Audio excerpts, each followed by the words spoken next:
Hello, my friends. Welcome to Lindy's Magpie Reads. Today is September 30th, final day of September. A significant day because this is the end of a month-long reading event, an art readathon called Framed in September, and so many of you participated. I'm so grateful to all of you who took to this with such enthusiasm. The idea of Framed in September started out with Elizabeth of Bouquins and Books, and she invited 4 other hosts, including myself, Heather Gregg, Hannah of Hannah's Books, and Greg of Another Bibliophile Reads to co-host with her. And Heather Gregg has put together a playlist of nearly 100 videos that were tagged with the hashtag Framed in September. So if you have created a video for this event and haven't used that hashtag, let Heather know and she will add your video to the playlist. Once again, thank you so much, everyone, for participating. It has been great. I've got a few more Framed in September related activities and some reading to tell you about today, including a dye project. This is the story. While I was in Stratford, I think it was the second last day, I spilled food on my shirt. It happens, right? Happens to all of us. It was roasted Brussels sprouts, and they had an oily sauce on them. And so because I didn't have time to wash it and have it dry before we traveled home, I used some liquid hand soap that I worked into the t-shirt, thinking, okay, when I get home, I'll wash it and this will help remove that. The stain from the soap remained. I even tried washing it a second time with stain remover. No go. So I decided to try dyeing it. Now, I know that dyeing stained clothing doesn't always help. Proteins in a stain and other elements can change the fiber and the way they absorb dye. And so I thought, well, it's worth a try, because I really love this t-shirt. It was my mom's t-shirt, and she died in 2016, and this is an item of clothing that I inherited from her. And yeah, so I dyed it. You can still see where the stain was. So my next avenue of approach is to do a sort of tie-dye effect and remove some of the dye so that the multicolored approach to the fabric will disguise that there are some uneven marks from the stains. But while I had the vat of Logwood dye going to get this purple, there was still a lot of color left in the dye bath because I was going for a deep, rich shade. I used 20% weight of fiber, in case any of you are wondering if you're natural dye enthusiasts.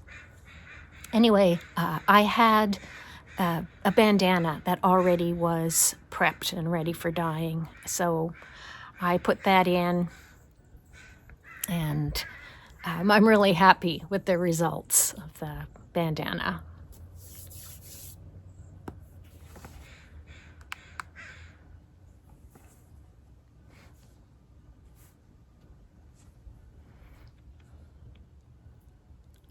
Framed in September had only 2 prompts: to read a book that was art-related and to experience something art-related.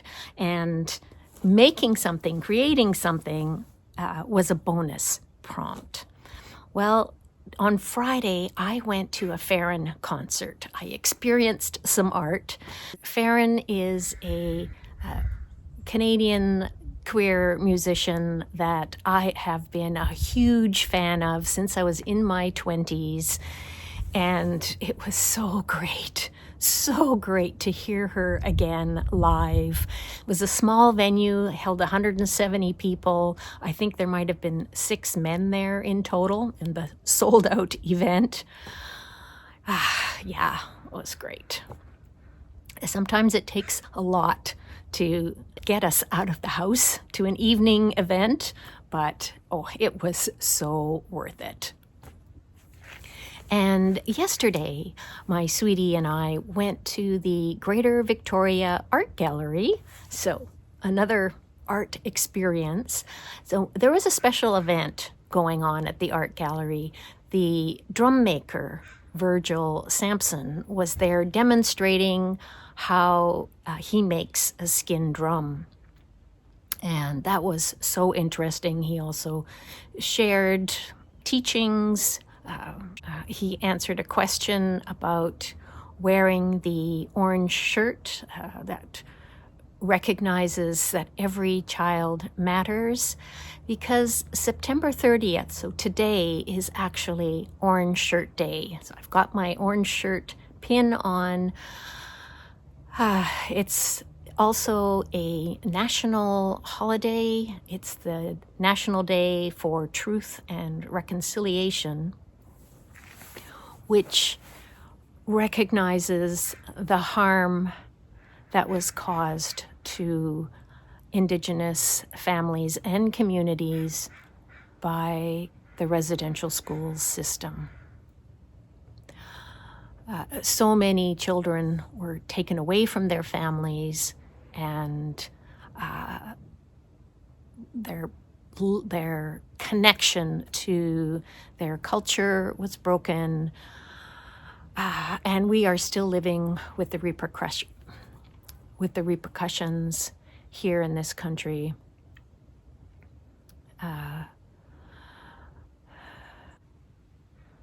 So many of these children never even went home again after being taken away to these schools. There are unmarked graves being found around these schools, hundreds of graves. And records weren't kept, families weren't notified. Just so much loss, so much tragedy. And this is a day to remember that. So 3 of the books that I've got to tell you about today, these first 3, all have to do with the residential school system. The first one is a picture book called The Secret Pocket.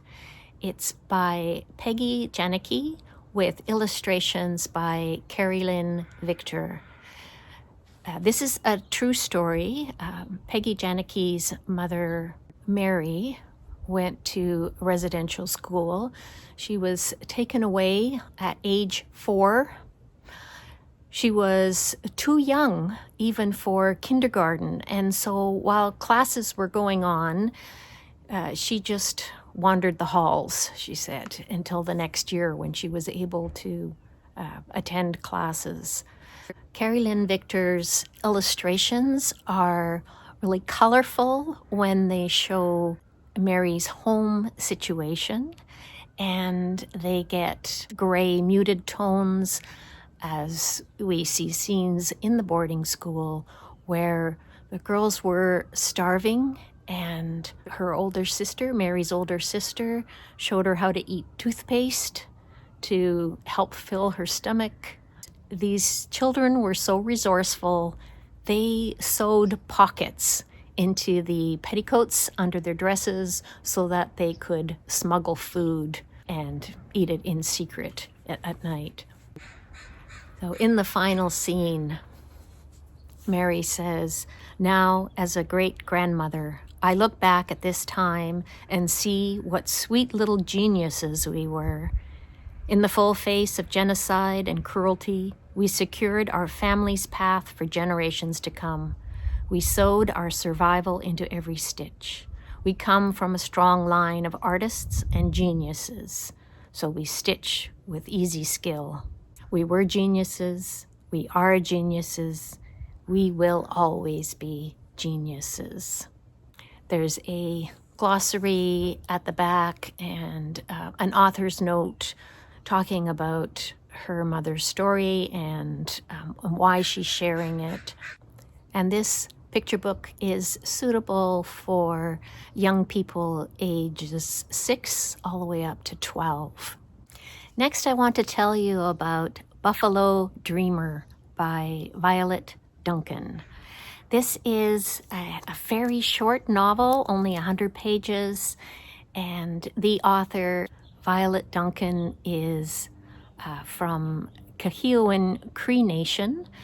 This is a place that is so close to where I grew up in northern Alberta. It's about a 30-minute drive from the farm near St. Paul, where I grew up. And the story is about a 12-year-old girl named Summer. Her father is Apache and her mother is Cree, and every summer they drive from the U.S. up to her mother's reserve where they spend the summer with her grandparents, her kukum and mushum. And in this particular summer, there's a lot of news media around because they have found unmarked children's graves at the residential school that her grandfather attended. I'm going to read you just a little bit. So Summer and her cousin have asked their mushum how he met his wife, their kukum, and also how he learned about the old ways, because they found out that at residential school they weren't allowed to speak their language or do anything that was related to their culture. He told them that he attended powwows and land-based gatherings, which was where he had met their kukum. Did you ever meet up with any old schoolmates at the gatherings, mushum? Autumn asks gently. You mean from my time at residential school? Yep, lots of times. But I wouldn't call them schoolmates. More like fellow survivors. And yeah, that's the word. That's the phrase that we use is residential school survivors. They were often referred to as inmates, even by the people in the religious organizations that ran those schools. They weren't allowed to leave. Some of them went home for the summer. Some of them stayed there from the time they were wee children until they were 16 and aged out of the system. So this is suitable for middle grade and junior high, so ages 10 to 14, and I recommend it for adults as well. Next is an audiobook, nonfiction, by Tanya Talaga. It's called The Knowing. And Tanya Talaga is a Canadian journalist. She's Anishnaabe on her mother's side, Polish on her father's side. And this is the story of her search for her great-great-grandmother, Annie. As she is reporting on atrocities at residential schools, she discovered relatives that she did not know about, and she also found her great-great-grandmother and what had happened to her. She died 2,000 kilometers from where she grew up in a mental institution near Toronto. And how all that happened is a fascinating and heartbreaking story that is an example of what so many Indigenous families in Canada have gone through. So the cover art on The Knowing is so appropriate. It's a painting by Kent Monkman called The Scream. Monkman is Cree. His grandmother attended residential school, and this shows how children were stolen from their families.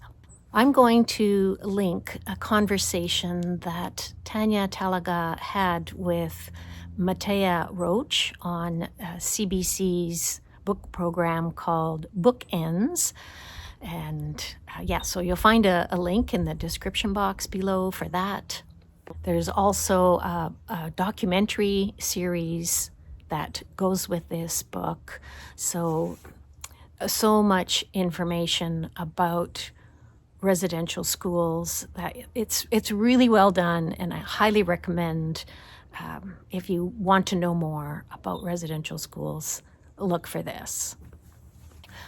Okay, now on to Framed in September, a book that I had on my TBR on account of Elizabeth of Bouquins and Books.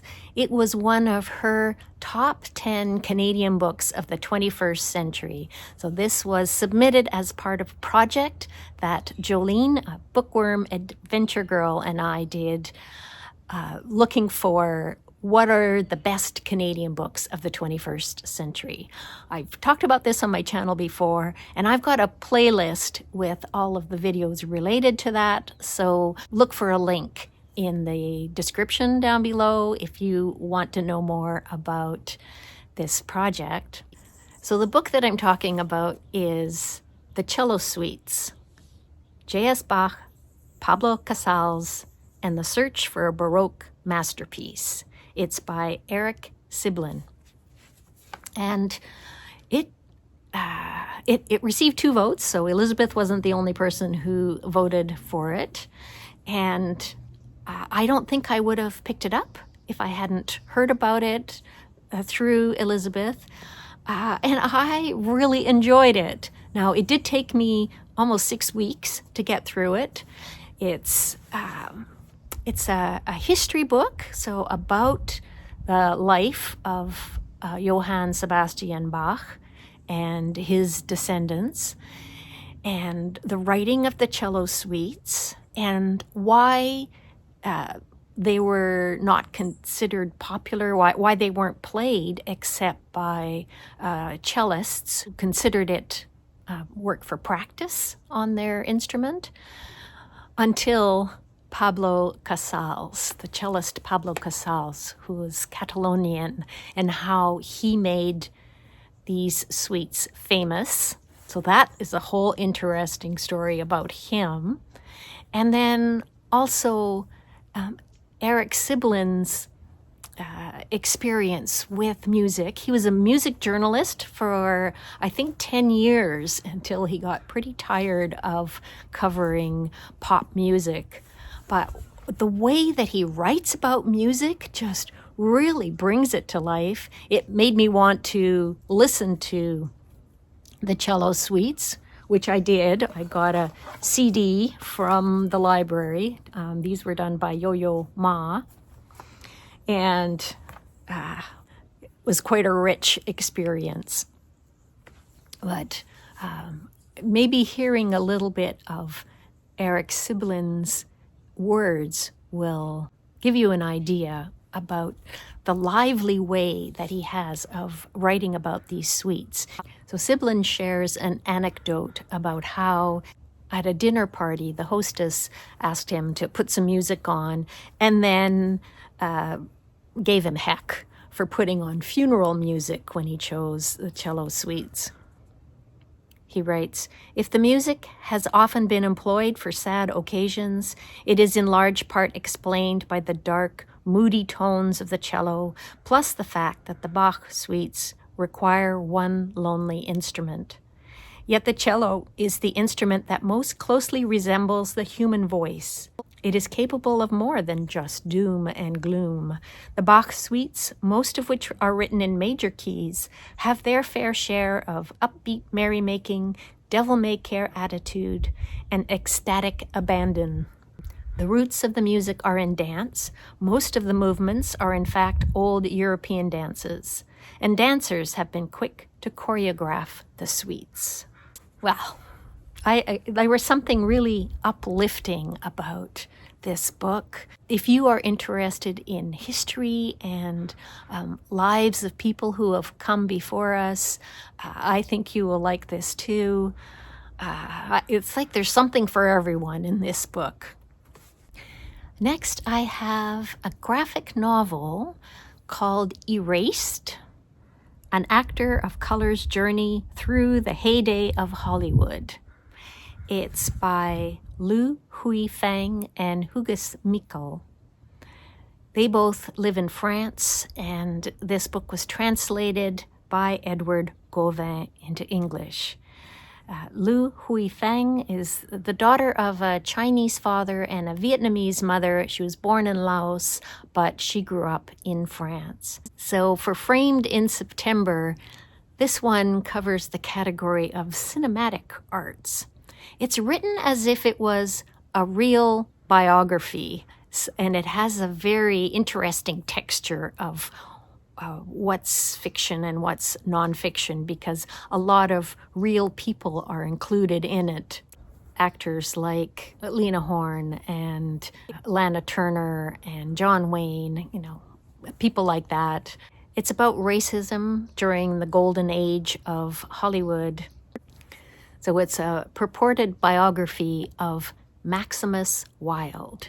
He was very charismatic. He was an actor that had such ambiguous features that he was cast in all kinds of roles, all kinds of ethnic backgrounds. He himself had Chinese, African, Mexican, and Comanche ancestry. We find out at the beginning that even though he had acted in hundreds of films, his name doesn't appear on any of the cast lists. Why is that?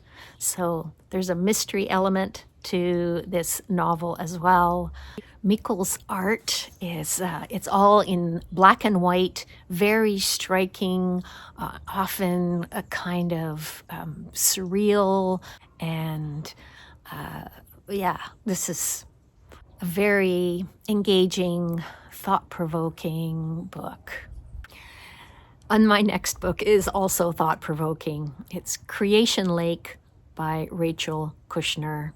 She is an American writer. This book is on the Booker shortlist, and the audiobook is read by the author. There's an epigraph at the beginning from Shakespeare's play Twelfth Night. Close, in the name of jesting, lie thou there, for here comes the trout that must be caught with tickling.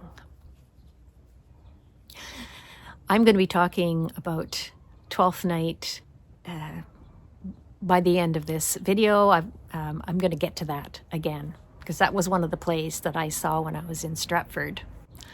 So this novel is narrated by a spy who's going by the name of Sadie Smith, and she's infiltrated a political activist group. Sadie is quite amoral. She's not a likable character, but it is darkly funny, and the pointed commentary, the social commentary that's going on, is a real treat. It's also a contrast with the idealism of the political activists of this group, the Le Moulin that she's involved in. The best way that I know of sharing why I enjoyed this book so much is to share some passages. So here's some that I've transcribed. The Skoda was clean diesel, an oxymoron that was a metaphor for something, but I didn't know what. Clean diesel, clean coal, add the word clean, and boom, it's clean. So Sadie has rented a car, and she tells us that alcohol helps to keep her alert. And so that explains something of this next passage I'll read to you. I slept like a baby. I felt softly held, like that skull Bruno Lacombe had once cradled and palpated. It helped that I'd taken 2 milligrams of Xanax and a slow-release Ambien. I had worried that my long day of drinking from Marseille to the Guyenne might interfere with my sleep, so I'd subdued my cortex from 2 different directions with teeny pills. I woke at dawn. I felt good. I felt strong. A zeppelin-shaped cloud hovered over the valley beyond the house, turning pink. It darkened in front of my eyes to fuchsia, and then faded to plain old cloud color. For all its fame, rosy-fingered dawn leaves no prints. Which, I have to say, reminded me of My Year of Rest and Relaxation by Ottessa Mossvig. So she's staying in this house, and it's getting more and more of a pigsty. She says, I could not find dish soap, so I drank from the less dirty cups when I made my morning coffee on the crusted hot plate. My process for selecting an unwashed cup to reuse became a kind of beauty contest that I judged, like that New York real estate buffoon and his Miss Universe pageant. Oh, this was so much fun. So I have read 5 out of the 6 books on the Booker shortlist. The 6th one, Stoneyard Devotional by Charlotte Wood, is not available in Canada until February of next year, so not counting that one. I decided to rank my own personal Booker preferences. So even though I'm ranking them, I actually enjoyed reading all of these. Still, I was able to put some preference in it. And so at number 5, The Safekeep by Yael van der Voden. At number 4, Creation Lake by Rachel Kushner. Number 3, Held by Anne Michaels. Number 2, Orbital by Samantha Harvey. And at number 1, James by Percival Everett. Let me know what you think of the Booker list. And speaking of rankings, as promised, I'm going to talk about the plays that I saw while I was in Stratford for a week. So I saw 8 plays, and I tried to rank them. I knew that the one at the bottom would be this one, Romeo and Juliet, one of my least favorite of Shakespeare's plays. And I thought, well, maybe seeing it done at Stratford, where they always do such a great job, would change my mind. But still, it was meh. The whole premise of this young love, 13-year-olds in love, taking their lives for love, is just too over the top for me, even though it certainly was a decent production. For the rest of the plays, I could not choose a favorite because they all had so much going for them. So I'm just going to tell you a little about all of them, but in no particular order. Another Shakespeare that I saw was Cymbeline, and this is one that I had read and listened to a full cast audio, but I had not seen it performed until recently at Stratford.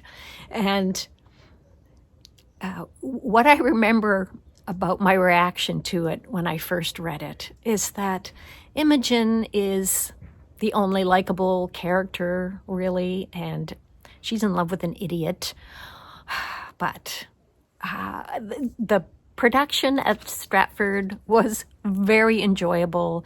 Yes, there's pretty much every Shakespeare trope you could imagine thrown in. It's just really well done. I had a great time watching it.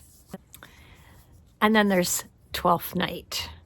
Now, this was the second time in 2 months that I had seen this play performed, because I saw it at Bard on the Beach in Vancouver in August, where the character of Malvolio was played by a woman. And they did the same thing in Stratford. Malvolio played by a woman. In Vancouver, the setting was behind the scenes at a circus in Illyria. And in Stratford, they set it in the 1960s in San Francisco. So I couldn't say which setting I preferred, but, and it might be recency bias, but I very much enjoyed the Stratford version of this tale of a brother and sister separated in a storm and then reunited. Yeah, it was good. And then a Shakespeare-related kind of send-up, Something Rotten. This is a musical, and it was written by a couple of Americans, Carrie Kirkpatrick and Wayne Kirkpatrick, and a British writer, John O'Farrell. It's about the Bottom brothers who are competing with Shakespeare to get audiences, come up with a new idea for a play, and they consult a Nostradamus for, what's going to be popular, and in the future, it's going to be musicals. Yeah. So funny, so funny. I laughed a lot. And another comedy that I enjoyed very much is London Assurance. I had never heard of the playwright before. He was Irish. His name's Dion Boucicault, and he was writing in the 19th century. So I discovered that for Victober, I can read the play of London Assurance. It's available on the Internet Archive, and I'm really looking forward to actually participating in Victober because I really want to reread this. So clever. It's a farce, and it's not mean. The humor is just delightful. There are characters called Sir Harcourt Courtly and Lady Gay Spanker. The actors who are doing this at Stratford were perfection. So enjoyable, and the costumes so good. Yeah. Oh yeah, and one of the things that I learned in the program notes is that Dion Boucicault was the person who instituted matinee performances. I'm so grateful for that. At my age, I don't really like going out to evening shows. I like the matinees. Now, the last three that I'm going to tell you about are all drama, serious drama. So there was Hedda Gabler by Henrik Ibsen, the Norwegian playwright. And so this is the story of a woman who is so frustrated by her limited role in society of the time that she does some pretty dark things. It's a gripping drama that was really well executed at Stratford. And another excellent performance was this one, a play written by Edward Albee called The Goat, or What is Sylvia? I was not familiar with this play before seeing it. Blew me away. Oh, so powerful. Loved it. Now, on the way home, back to the bed and breakfast after we watched this play, my traveling companion and I, we just talked so much about the play. And actually, it was the same with Hedda Gabler. So much to talk about. Yeah. And last up, this fabulous adaptation of Margaret Lawrence's The Diviners.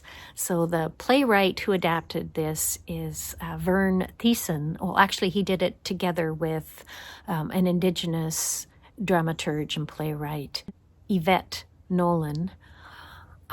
So I read The Diviners earlier this year, especially so that I would be prepared for seeing it done as a play. And I was moved to tears when I read the book. I was moved to tears when I watched the play.